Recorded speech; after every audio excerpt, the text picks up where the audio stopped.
So here we're going to talk about hosting buyer or seller seminars as a way to generate leads. I'm not going to go a lot of depth in it, but I'm just going to hit some highlights of what it can do. So, kind of the difference is if you get the audience, then there's multiples, right? Multiples potential leads out of one event. And that's really its value. And knowing that you're the knowledge, you're the source, you're the authority of knowing and being able to present to them. And then, it's like presenting to first time home buyers and realizing or them not realizing they could literally almost buy a home with $1,000 in the bank account, not having much more money if you position the offer correctly and get the seller to pay closing cost and the commission, working with down payment assistance and stuff like that. And so that would be a good, example of a seminar. Another one for sellers would be, what do sellers want? What does the seller want? They want to walk away from the closing table with all the money they can, right? The maximum amount. And so, maybe having a seminar where you're the expert, I can find the buyer that will pay the most money, and then you pairing up with a handyman, so the handyman can say, I can go in there and spruce all the mechanicals up and paint a couple rooms and change some door handle knobs and make it look good. And then you got the stager there that says, with staging, it'll help it sell quicker and again secure the highest price. So that's sort of the idea. And so this is just a great option for you now. So I'm going to kind of just jump around and say, so what would be the reason you wouldn't do a seminar as a way to generate leads? What would be the stopper? Getting up in front of people and presenting. So the fear of public speaking. Yeah, Okay, for me, that's if it. I was That's really well versed in it and had, like really studied it, I would have more confidence in it. But for me, I have a little bit of a hard time doing public speaking and being a okay. little bit nervous. That is absolutely normal, and that is the number one reason you wouldn't, or most agents would. They just don't feel comfortable, like you're going to get up there and make a mistake, or they're going to look bad, or and so yes, they're feared of public speaking, and so that's exactly what most agents would say, and that was it this morning. But that is the kind of the number one stopper? What's the number one challenge? So it could be getting yourself to do it for the fact of public speaking, but the number one challenge is literally the marketing side of it to get enough people to sign up and show up, right? That's hard. That it really is. I want to be honest about it. So because you've got to get, influence people to sign up. And then even though people sign up, they don't necessarily show up. So so that's the other part, just like I have challenges sometimes, the roundtables haven't been as robust with people. But there's a lot of agents that are on vacation and stuff, so different things, but it also may be related to the subject matter as well. So that's the biggest challenge. And so we're going to talk a little bit about the values of it, and then I'm going to give you some kind of a top to bottom schematic of how it happens, because you can't just say, hey, I'm going to have a seminar, I'm going to plan it for next Friday. You got a lot of work to do if you're going to make this happen, because where's your presentation? What's the ideal person? Do you have somebody else that's going to do it with you? How's the marketing? I mean, there's a lot of prerequisite setup things that you have to do. And then you're gonna launch, and then, is there a sign up form? Where do they sign up? How do do you have everything in all the systems and gears and everything ready to do follow-ups? And how does that follow-up process gonna work? And then, there's a lot. So it is kind of a big, broad thing, and it takes a little bit of work to get it all set up, and then you gotta, do the marketing and then host, and then, do a lot of work after the fact. So why seminars can work so well is, right now, I think the business truly does have market confusion. People just don't kind of where we are.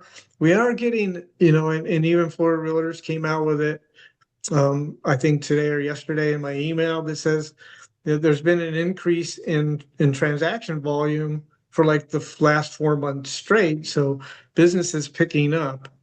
But is prices rising? No. Is prices still going down? Yeah, so slight amount.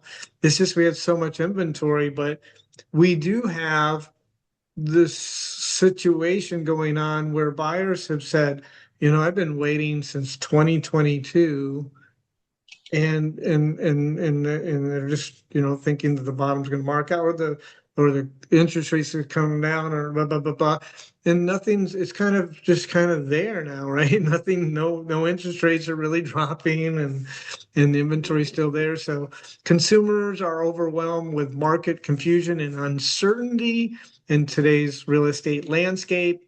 And so what the value is, and where you come in, is you become a trusted advisor. Educating people is absolutely the golden ticket to earning their business. Being a salesperson, is not it. It's about educating. So where you win is when you solve problems, or you present solutions to the challenges, right? Educational seminars position you as a trusted advisor, cutting through the noise with knowledge and clarity. So that's kind of the purpose. Okay. What is the goal? To increase the relationships that you're building. It's lead generation, authority positioning, community visibility, and obviously referral opportunities. There's always that chance that somebody that might attend isn't necessarily going to do business, but maybe they know somebody and it'll lead you to referral opportunities.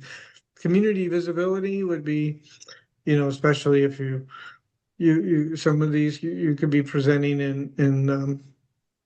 in organizations and stuff like that. You never know where that's going to lead you.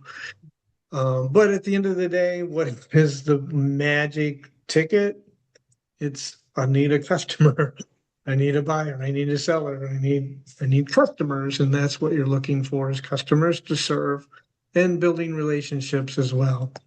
Lead with service. Again, don't be salesy. Helping people is like prioritize their needs of your audience to create genuine value. Again, what's the challenge for a first-time home buyer? Not enough cash in the bank. I didn't know I could buy a home. But in reality, if you put it all together correctly, almost they can actually buy a home cheaper than they can rent a home, because when you rent a home, you need last month and security. So if that rent is $2,500 a month, you need $5,000 to rent a home. But I can get you in a home with $2,000 in your bank. That's really crazy. Nobody knows that. They don't understand that. But that's where you're providing a solution to the fact that they don't believe they can buy a home. Simplifying info, break down complex topics into easy to understand concepts. So sort of like the tax bill, all we really read is no taxes. Well, it's not no taxes. First of all, it's only stretching the savings from 50,000 to 250,000 exemption. And that doesn't mean, so if your taxable value is 350, you're still paying taxes, right? And we don't know that they're still going to support schools and stuff like that. So when you present, you got to break it down. So just like the first time homebuyer seminar, you have to break it down by being able to tell them there's just these options for down payment assistance to help carry that. And then I come in, and when I structure this purchase contract, I leverage into that sales contract the seller contributing to your closing costs and the payment for my services. So you don't need that out of your pocket. And essentially is building it back into actually the mortgage because that's what's happening. But that's what they're, so you got to be able to, demonstrate that and show something like that. And that's just an example. You're going to build confidence, right? As soon as you're sharing and you're showing the knowledge. And that's why Alexandra and all of you, if this fear of public speaking is an issue, you may not get yourself to overcome that, but I can give you some ways that you might. But you just have to know that you're the knowledge, the information. The audience that you're standing in front of don't understand it and know it. So that in itself should elevate your ability to go ahead and share and speak in front of them. Empower your clients or customers or audience with the knowledge and make informed decisions. So anyone have any questions? I'm not going to spend a lot of time. I just these are in some of these examples I don't necessarily think are the best because they could be more related to the mortgage side. But some ideas for seminars for buyers. Now in the playbook, I have a much more in-depth list of those kind of things. So seller seminar ideas, home preparation tips, pricing strategy, downsize, probate sales. Some of these are kind of specific that it would maybe more challenging to get an audience for. But my thought was, people, what do they want, and how can you structure the seminar to feed into that want? And the want is, how do I get the most money from my home sale and sell it in a reasonable amount of time? And obviously, that's to make it as pristine as all possible. So it's shiny and pretty when people walk in, and then having you that's great at the marketing side to get the buyers to see the property and get them in the door and provide good service to get the deal done. So that would be a good example. Scott, And again, the playbook has more options. Yes. are you sending the playbook out? The playbook is in the back office. Okay. So all of the playbooks and all of my most recent educational stuff is called a playbook. Okay. So if you go in the back office, go into Ask Lexi, type the word playbook.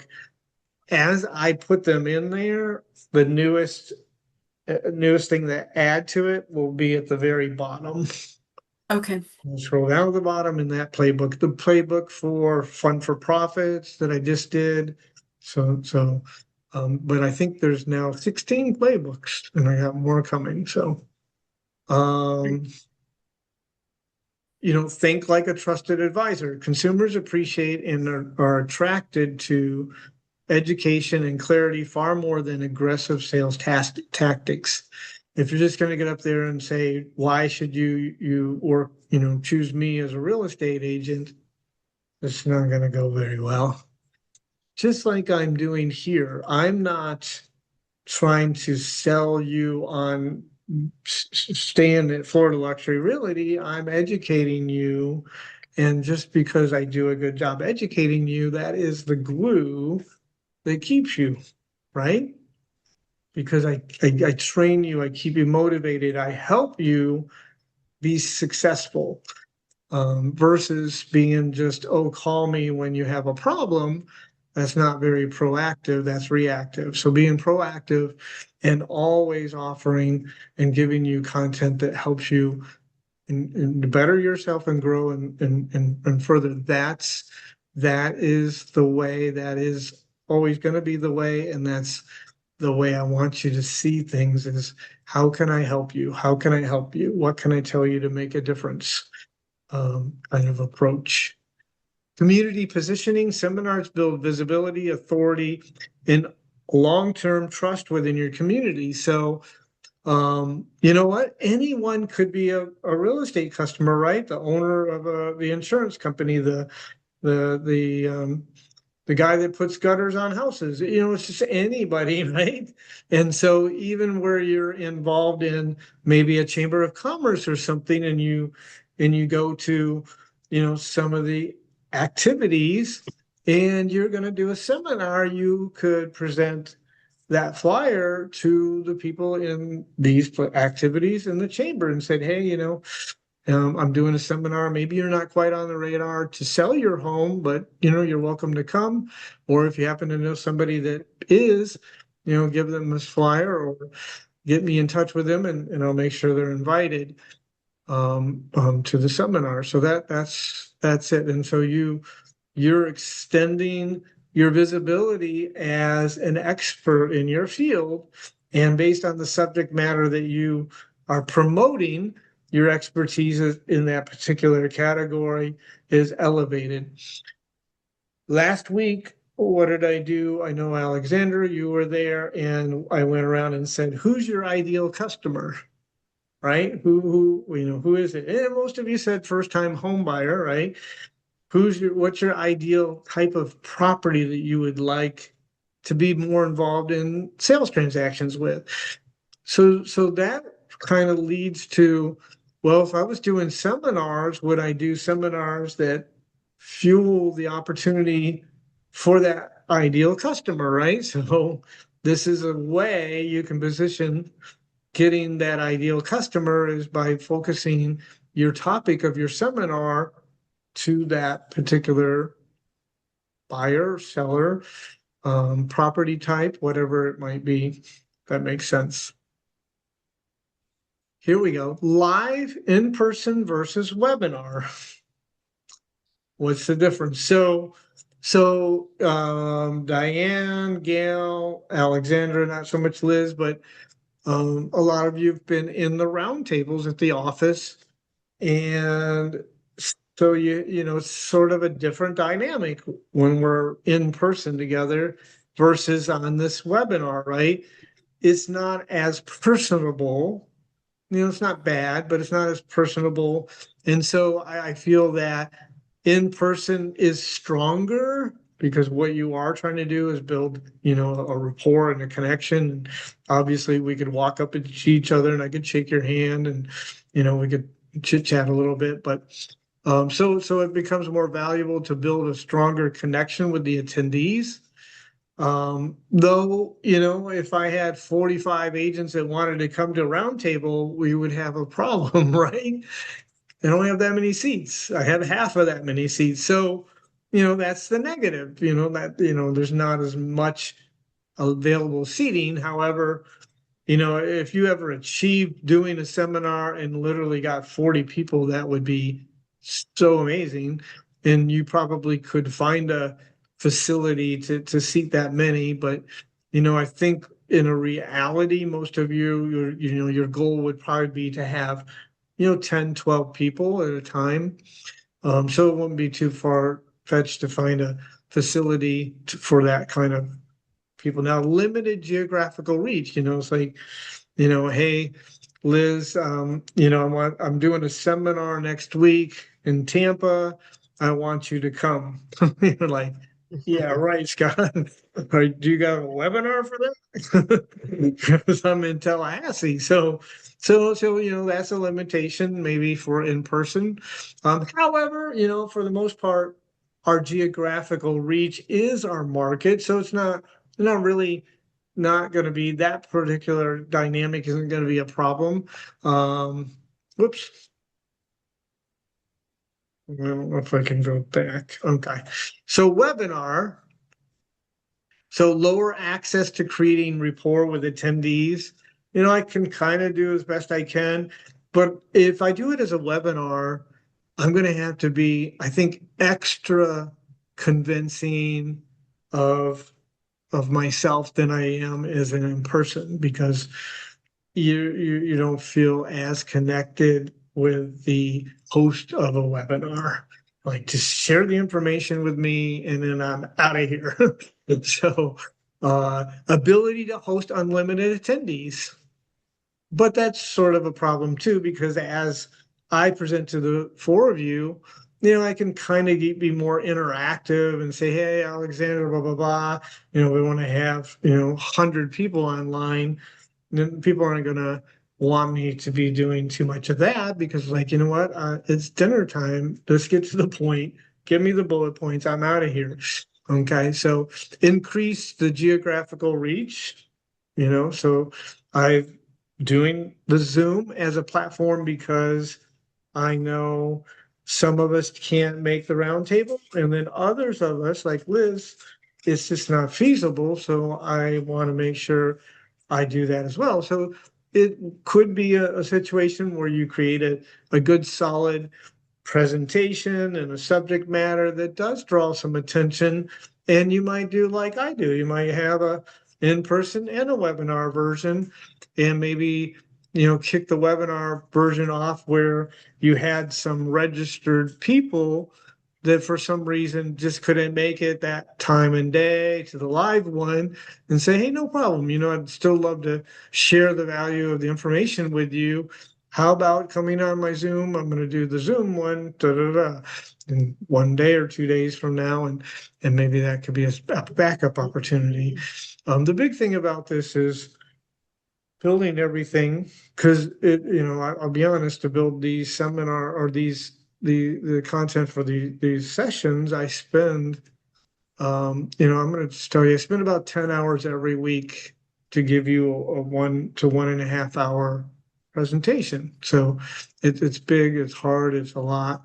But whereas I have a consistently the same audience, I have to consistently change, right? You're not going to come to this webinar or this training how to do seminar hosting every week, are you? So you're privileged to say, my goal obviously is every once a month I do a webinar, or I'm sorry, a seminar, and I get 10 different students every month, and then out of those 10 I get 2 sales, right? Because I convert 2 of them into actual customers that actually make a commitment and purchase through me or sell through me. And so once you've built it and it's good and it's working, and as you do that, you probably fine tune and stuff as well. But that's how you'll make it happen. Choosing the right venue. So if it's not a webinar, obviously it's a place. And as I already said, the place is more valuable for doing this as a real estate agent, presenting to potential buyers and sellers as instead of a webinar or Zoom. So one of our office locations, libraries usually have rooms that they can allow you to use if you just have a library card to them. Gail did one. Where did you do? Are you there, Gail? I don't know, she's got me on mute. And no video. Sorry about that. I was trying to find the stupid button. So you did one. Where was that at? Well, I kind of had my business network meeting at this place in Palm Harbor. I do it at a donut shop down there, Cosmic Donuts. Okay, so they a coffee shop, donut shop, Yeah, I've title done. office, mortgage office, restaurant. That we have a Denny's restaurant by our Port Richey office. They literally have a private room in there and stuff. And if I wanted to do a roundtable there, I could. And they would probably just make me, commit to a couple $100 worth of drinks and whatever food items, and then I would be able to use the space. But you don't necessarily should feel like you need to buy food to get people to come to these things. It should be because the information is of value to them.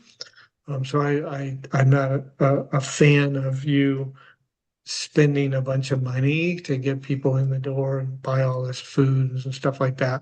You might have drinks or water bottles or something. Maybe a church has a facility or community centers, maybe a chamber, just something you might be involved in. So there's a lot of options for you with this. The more, public kind of place it is, perhaps would make it more inviting, having, and I would love you to use the office. You're completely allowed to use it, but maybe they would be a little resistant because it's like, oh, it's a real estate agent. They're going to sales me, right? And so you want to try to, make it seem more friendly to come. And so by making certain choices, even on the venue, might have an effect on that. So, um, strategic partnership. So Gail, I think when you did yours, you had a home stager or something sort of do it with you. Is that correct?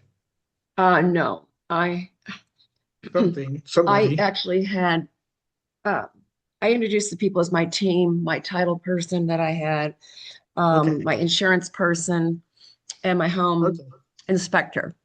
No, Okay. I So have you had, stage. you had three others. Okay. Well, I took a model, I leveraged them and have them each pay $25 to participate. So they could help me defray the costs of the room. It was either the room charge or we bought some food. The vendors want something, unless it's like a library, like you said. Yeah. Okay. So they're So sponsors.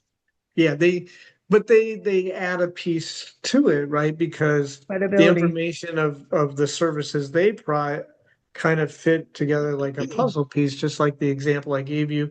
If I were doing a seminar, I would be key at trying to find settlers. And so being able to do a seminar, how to prepare and position your house for the best outcome if you're interested in selling. And then I'm the expert at the marketing and finding the buyer. And then I have the stager that's the best at making it fancy and shiny for the buyers that come in to help maximize the interest. And then maybe the home handyman that can do a few detail things that, fix repaint a room or whatever. That makes sense because then they're all collectively bringing a piece of the puzzle together to bring the total value, to bring the whole thing together. And that's what you want to do. Now, it's imperative that you be very selective. One, they're going to present, so hopefully they have a good demeanor at presenting because everybody's going to judge a little bit based on that. Um, but another more important thing is I wouldn't, sharing in the cost is one thing, but to me, the most valuable thing is, are they connected? In other words, do they use their social media right? Do they have a lot of connections and, leverage them to equally be out there promoting the heck out of it so that when my audience comes in the door, that it's, effectively, we have three of us that worked really hard and all three of us successfully got four people to register, 12 people that all showed up, right? Yeah. So everybody's sort of helping each other in that scenario. And so if you're just going to be responsible to get the people there and they get a free ride and all they got to do is show up and say a few words, no. And I think you have to kind of work together and practice how they fit, how the presentation flows between across the three people or however that works. So it's a little bit of work that way. But you also don't want them to be in there being salesy, right? You aren't going to go be salesy, but if you have one of them be salesy, they could really detour away from all of you based on one's presentation. So this is what would make you more money for your home. And these are some of the things to look for. And it's education, and as if they can do it themselves, but they can't. So then they realize how valuable you are, and they're like, well, let me call in the experts. And that's what you want to happen. Mhm. Presentation structure. I'm not going to go a lot into this because I have it pretty laid out in the playbook. It's more, how do I make a presentation? And so in the playbook, I have a lot of, let me actually jump over to the playbook. Let's share that.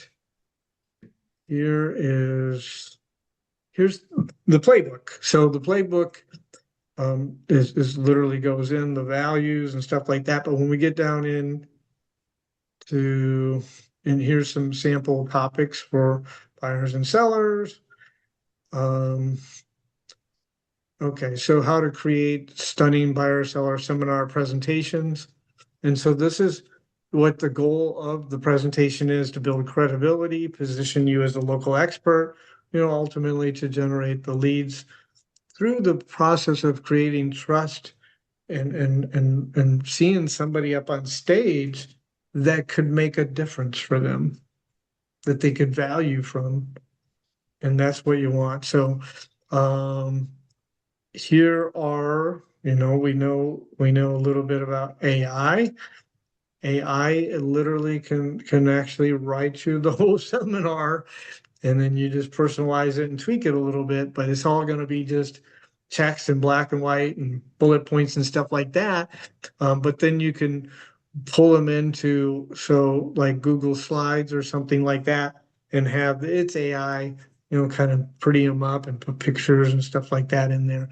So this is, just some of that. And anything in blue underlined here is actually a link to the product. So your PDF is interactive in that way, and these are the cost and values of them. And when you ask AI to help you build a presentation, it's more like, hey, AI, I want to do a seminar to present to first-time home buyers to get them to understand that they don't have to have a lot of money to actually buy a home, and the steps they need to take and who needs to be involved in it. It's a 60-minute seminar, and it will literally say, okay, and it'll be 30 slides, pretty much done for you. And then you just got to do the fancy stuff. Here's some products that help you make, graphic images and stuff like that, maybe. Also, you might want to, sometimes we put in, statistical information or, things like that. When we do that, it's imperative that we reinforce that information. It's not like I just made it up. It's the information, the source of the information came from Florida Realtors, blah, blah, blah, blah. And so you can get, I love links to these content for that kind of stuff. Does anybody know what the average age of a first-time home buyer is today? 35. I don't know, I think but it's that's 40. it's pretty high, right? It's pretty high. So I mean, so that's something that I would present in the, is just telling them, what an average first-time home buyer's age is. And maybe back up if I have a few younger ones in there to show them where they could leverage their future wealth, by beating that game and getting in earlier, knowing that every dollar that you spend to rent a property, 100% loss. And then I would probably put a chart in there that shows the values of how they increased and say, just imagine if you would have bought the home in 2019 and you paid, 150 for it, that same home is 280,000 now. And then show them something that shows the renter that didn't buy and where they have $0. These are things that convince people, like, Okay, well, that makes sense. There's no way it doesn't make sense. Now, there's reasons why, and I would be, I would share them and say why you wouldn't buy a home if you're only going to stay in that general area for the next 24 months and then you're moving. It would not be a good idea to buy a home today. Why? Because likely the prices aren't going to go up, right? So you have buying cost and selling cost. So if you bought a home for 250,000 today, then you got to sell it in 20 months, you might get another buyer to pay 250,000 for it, but you cost you money to get it and it cost me money to sell it. So if we found a buyer for 250,000, you got to pay me, you got to pay closing costs and all that and taxes and stuff, and you're only going to get 235,000. So it's that honesty and that information where people are going to find trust in you. So you might feel like, well, I'm talking myself out of a sale because I could have probably sold that guy in the back corner a house. But once I told him if he buys a house and he's moving in 2 years, now he's not going to buy a house from me. But no, it's because you did that. People are going to respect you and they're going to be drawn to you because that guy in the back corner might not, but three others made a bigger commitment to want you. Plus, the guy in the back corner didn't do it, but 3 months later, his buddy needs a house, and guess where he's going to refer his buddy to you. And so think about it that way. So anyways, here's all your resources. You might do something where you get engagement, these couple products where you might poll and say, what's how many of you think you would like to actually be a homeowner in the next 6 months?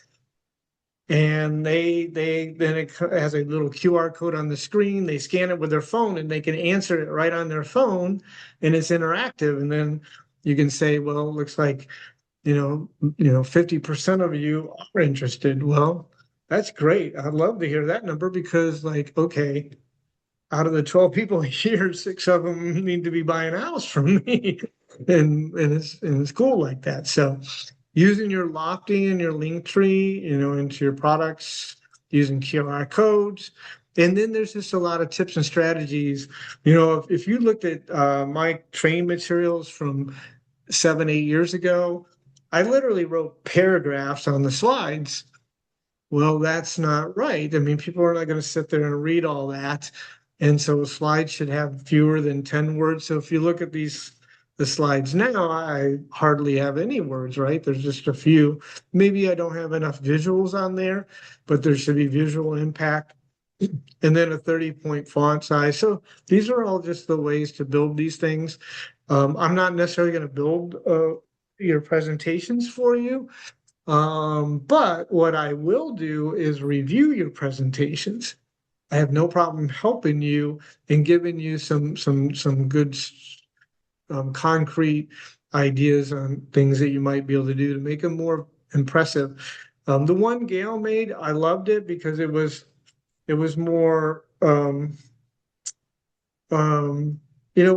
character-y than it was. It was more fun. It was kind of fun and playful the way you built that, Gail. Or I guess maybe your daughter did it, but it was really nice. Thank you. It was whimsical. Okay. Well, I mean, It was like it was cartoonish, it was like cartoonish. the So colors, it's, yeah, the colors were engaging. It kind of kept you, the continuity is very important throughout the whole thing. Yeah. And that's where we kept that focus. Yeah. So ideal, slide flow for buyer seller, they're almost identical. Success formula. So AI helps you. So I kind of give you how it's all put together. Obviously, that's a prerequisite to actually doing it is having the presentation for it. So, and then kind of knowing it, being able to talk, publicly. You're gonna have to learn really quick. All the slide is going to do is be a reinforcement to oh, I need to talk about, so, if I were, um, I was a mortgage person, Gail, and I needed to share what the biggest five criterias are for an FHA loan. Maybe almost the only word on the slide says FHA. So I have to just describe FHA when the slide comes up. So it's just your prompter, but it gives them something visual sometimes to relate to it and then move on. I already talked about the venue, partnerships. So you can see this has a lot of detail. Marketing, that's where it's going to be the most challenging. Why? Because it's so much hard. You got to convince people to spend their time with you. And so in order for them to trade their time to give to you, it has to be very valuable, right? And so even when I said you got 3 people hosting the seminar, you and 2 people, and each one of you got 4 people to register, and to expect all 12 of them to show up is not realistic. They won't all show up, so it's just life happens, or they get to the day of and they're like, it's not really that important to me, and then they just don't show up. So one of the things you have to do is have a good system to where you have a reminder the day before and the day of, and it could be a text message or something like that. But marketing, here's all the online ways you can market, and then you might find others. And then offline, maybe flyers, community boards, networking groups, HOA communities, so I don't know, I'm not telling you to spend money, but maybe targeting, if it's first time home buyers, maybe there's a couple significant apartment complexes nearby. Those people are renting. Maybe they would look, those would be first time home buyers, right? They don't own a home, they're renting, and maybe targeting them or figuring out a way to get the message out to the people there. Past open house attendees, you think that they're probably buyers. Maybe you have done yourself a good job of keeping track of people that, the people that signed in and at least attended yours. And so over the course of the last 2 months, I did 4 open houses. I have 34 names. I haven't been able to work with all of them, but maybe, hey, you know what? I'm doing a seminar focused on helping you with the buying process or whatever. And make an invitation, local businesses, referral invitations, maybe sharing it with all your sphere of influence, and say, if you know somebody that could be on the radar, maybe wanting to buy a home and they've never owned a home before, I'm doing a seminar, please let them know. It's completely free. Love to have them come, love to help them. So there's many, many ways, and realize that this is the most challenging part. You could be great at presenting and all that and have it all ready and buy all the bottles of water and all this stuff, and then you're standing up there and like, where's the people? Where's the people? So it's got to be convincing. Now, when it comes to things, and so just kind of think of this way, saying, I want, calling your friends and say, come to my seminar. That's not very good. For the people that come to my seminar, they're going to learn how to avoid costly homebuyer mistakes and understand the financing options that are available to them that are not conventional. So what did I do? I did a better job selling it because I gave them more information about the values that is going to provide them. So this is just tips. So creating social media campaign using the basic marketing and advertising, hook, value, call to action. So I went in and I did this. I went into ChatGPT, which is an AI, and I asked it, I said, I need to create Facebook Reels for capturing home buyers and attendees to my first time home buyer seminar. And this is the exact response. So I cut and pasted this. And so it gave me 5 different reels that I could create. And it gave me all the text and content. I mean, it literally seconds. And it's powerful because it has the hook. And well, let's use one. So the hook is, did you know your rent payment could be higher than owning a home? And literally could be, right? Like, okay, I'm interested. Tell me more. That's how you get people to stay watching the video. And then you say, many first-time homebuyers think they need 20% down, perfect credit, and a huge savings account. And that's absolutely not true. There are programs available that help you with down payment and closing cost. Call to action. If you've been thinking about buying and you don't know where to start, join, click here and sign up, and please join me. So you could be doing a seminar completely different. So your question to the AI would be in accordance with what your seminar subject or topic would be, and then it's going to give you these.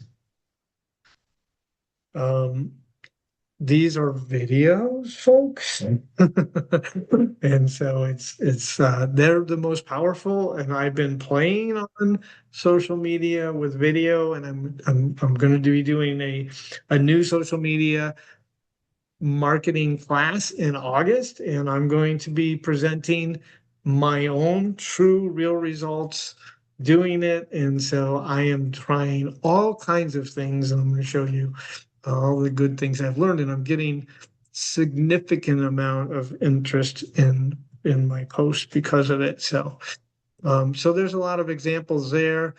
If you're, kind of a Facebook user, boosted posts. So yes, it says, oh, I'm going to spend a little bit of money, but those are going to get more visibility and get in front of the audience you're looking for. So you can literally tailor the post to get in front of people you're not connected with on Facebook, but they are the perfect candidate as a first-time home buyer.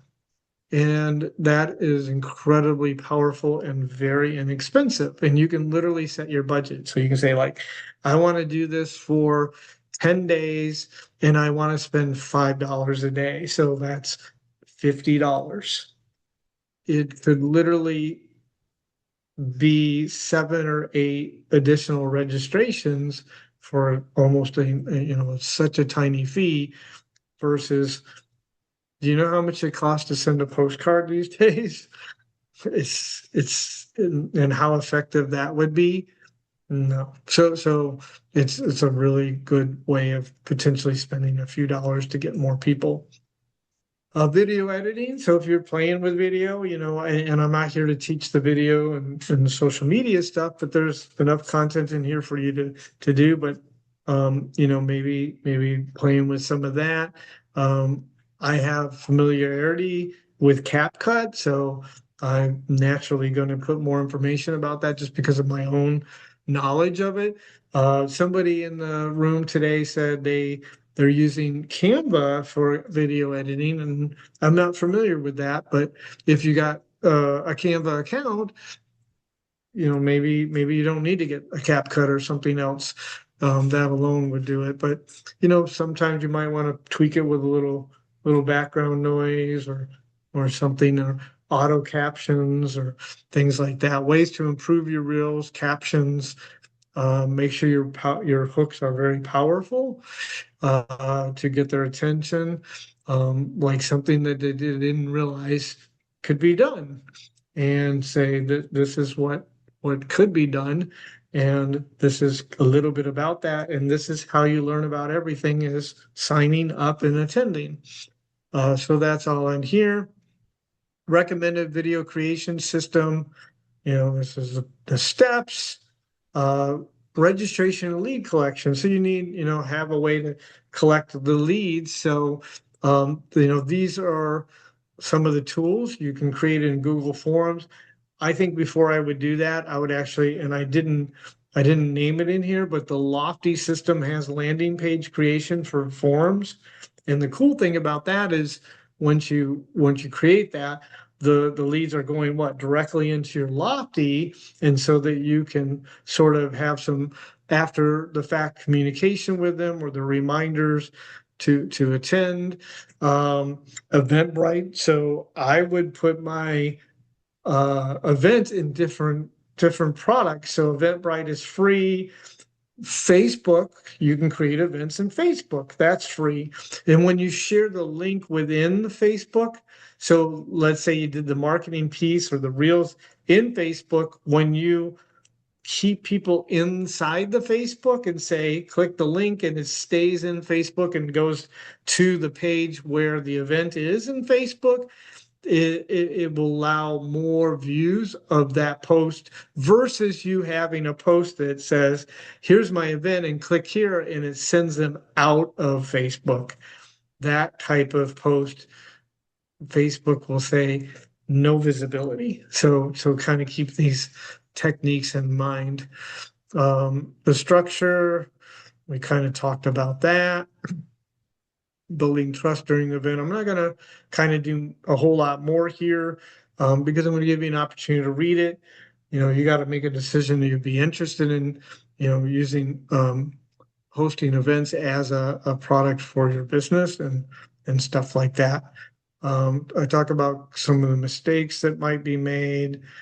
So if you were truly hosting it and you had a fair amount of people there and stuff like that, you kind of want to share. So you're presenting maybe your partners that are helping you, that are doing the staging company or whatever, they should be taking a little bit of video and a little bit of pictures. So you have some content to use to focus on maybe marketing it again in the future, where you're up there showing authority and being in front of the audience and stuff like that. So think about things like that as well as you were to do these, so that you're building, more valuable and stronger content, real stuff about you hosting them. And then, if it becomes something, you could do a really good business by doing these, being able to repeat them. It would be, kind of a shame if you spent all the energy and built one out and stuff, because it's going to take some time. And it's about a 4-week process from the time you decide to do one, pick a topic, to actually it happening. So you want to have enough marketing time and stuff like that. But it'll be a pretty big endeavor the first time, because you got to build everything. And then if you were to repeat it, maybe say, I'm going to do one every month, then it gets easier and you don't have as much involvement because you've already built everything out. Even when you created the marketing videos, if you like what you created, you can keep them back and keep them as files on your computer and just post them out again, because you just and build it out that way. But here, this actually should have came out on this page, but this is the what I call the system. So this is the system for doing one. You got to choose a topic, identify your target audience, create the slide presentation, select the venue, get the partners, all that maybe the first week. The second week, build, have the registration forms, put it on the Eventbrite and the Facebook events, and then start doing the marketing like crazy. And then kind of, if you need to, if it's brand new, obviously you got to sort of practice the material so you feel comfortable in what you're supposed to be saying and stuff like that. Any handouts. But then even at that, you need to have some sort of follow-up. And a lot of times it's like maybe, if they go to a link tree that you made, they get an additional download document that helps them, or, something that keeps them connected and interested and take them to the next point. Because at the end of the day, when you do the follow-up, there's one thing that you want to accomplish, and that is getting with them personally, one-on-one, to get the process rolling on, being their agent and helping them with whatever that particular need is. So it's about a 4 week process to do it. Overcoming fears of public speaking. So that was said, and that is very common. And this is the reasons why: fears of making mistakes, fears of being judged, forgetting what I'm saying. I mean, I've done seminars so much now, and I was freaked out the first time I've done them. And I've had situations. I mean, I have memorable ones where I have 40, 50, 60 people in front of me, and then all of a sudden it's like my brain just erased. And I'm like, I don't even know what I just said, and I have no clue what I'm supposed to say next. And I just pause, and I'm like, okay. And then, you just figure it out, you just keep going. But people don't necessarily expect you to be perfect. You're a human being. And the more you are just generally having conversation with them, the more they feel the authenticity of it. So anytime you can kind of make it a little bit fun, crack a joke, you got to try to get the audience engaged back. And that's technique. It doesn't happen the first time, but eventually you'll get it, and it'll happen a little bit more, and stuff. So, the whole time almost I've been speaking here, not much engagement back. When we have the round tables at the office, isn't it a lot more like conversational and stuff like that? And so I get a little bit more pointed when I do the Zooms. Um, Understanding why you might have fears. The more you prepare, the more, you'll the fear will, kind of lapse, right? But know that you know the subject. Don't go speak and try to do a subject that you don't have familiarity with. You got to kind of strongly know it so that you can speak it intelligently. And you know the stuff about this business. What's generally the necessary things of where the buyers find the missing pieces about buying a home and stuff like that.